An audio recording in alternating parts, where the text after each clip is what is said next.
Hi, Lorraine back with lesson 7 of my ABC to watercolour painting. Remember last time we did this wet in wet wash.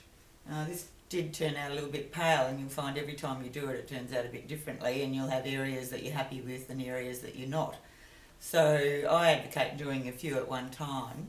Remember, we wet all the paper and we literally just drop the paint in.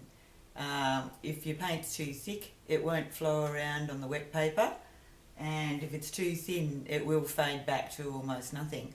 So that requires a bit of practice, but it is worth the practice.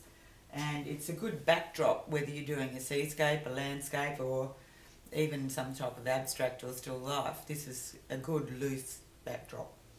So here we have it here, and today I thought for a change we'd put a little house in the landscape. Now people get quite intimidated about the houses, but if you break the house down into geometric shapes, no matter whether you're doing a house or a shed or a series of sheds, if you break them down in your mind to geometric shapes, they won't be so daunting. And I like quite often overlapping shapes or doing a series of shapes across the page that sort of all linked together in the landscape. It makes it a bit more interesting.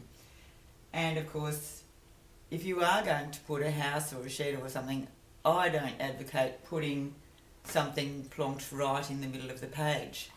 I think it sits more easily on the paper if you have maybe 2/3 landscape, 1/3 house, rather than having the house right in the middle of the paper where you have to put a lot of detail, and somehow the composition just often doesn't work. So think about that one, and perhaps you can practice with your photography too. Zooming in and zooming out from houses, and arrange things in a composition that you like, or combine a number of photos together to get a composition that you like.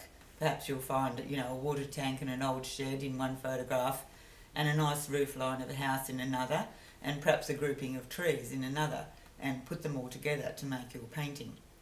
So I've just drawn up a little triangular shape for the rooftop, little veranda, which is quite traditional of our Queensland landscape or our Queensland housing style, and I've sort of designed it to suit the parts of the wash that I like. And if for instance I ended up with a watermark or a fingerprint or something on my wash, I'll plan my painting to cover that up with perhaps a bit of foliage or something like that. The other thing is, if you're going to do a reasonable size painting, it's a very good idea to do a little thumbnail sketch to start with, and make sure that you're happy with your design before you actually start painting. Okay, here we go. I'm not actually going to use any paint on the roof of the house. I'm going to leave the white or this subdued colour on the paper.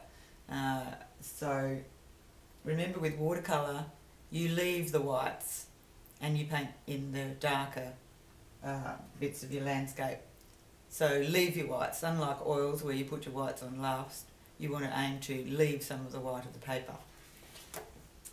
So I'm going to mix up a mauve. I'm going to put a little hill in, and when I do a hill I always aim to paint it in a way that will lead the viewer's eye into the focal point, which in this case is going to be the house. And I prefer my mauves to be leaning a bit more towards blue than to pink. A pinky mauve obviously is quite a warm mauve, and it might come forward in your painting, so a bluey mauve is the way to go. And for this I'll use permanent rose and cobalt blue. Adjust your brush size to the size of the painting that you're going to do.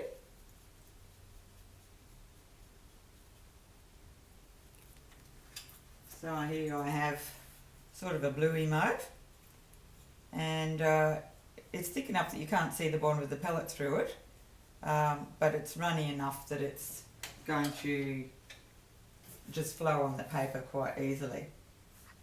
And use very delicate brush strokes. Remember, you don't want to break down the surface pigment, the surface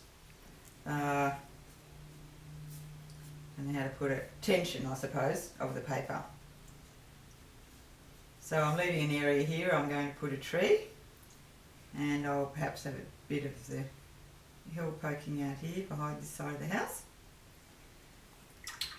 And I don't want a hard bottom on my hill, so I'm going to go in with some raw sienna.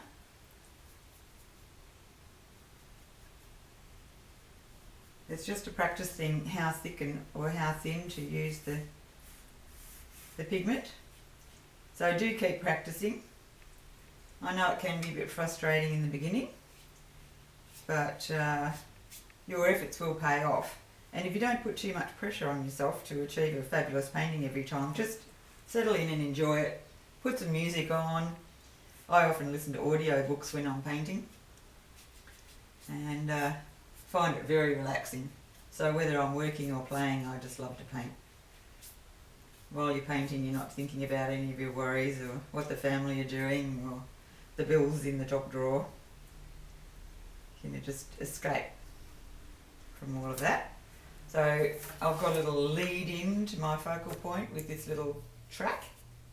I'm actually going to dry off my brush a bit and just whisk it over the top to break up that really strong light. So just like so. I don't know if you can see that. Now I'm going to go back with that same raw sienna and sort of underpaint where my tree is going to go. In this case it's sort of going to look like a big mango tree perhaps. Another Queensland icon. And cut it very sharply in around the side of your house. Now to do that you might want to turn your paper around because it's better to have the brush sort of pointing away from you when you're cutting in. And you want a very sharp edge around the roof line of your house. I call this making a map. Making a map of where everything is going to go when you finish painting. I'm going to nestle the house into the landscape. So I'm going to have a few bushes and trees overhanging the house. And I think that kind of sits it into the landscape.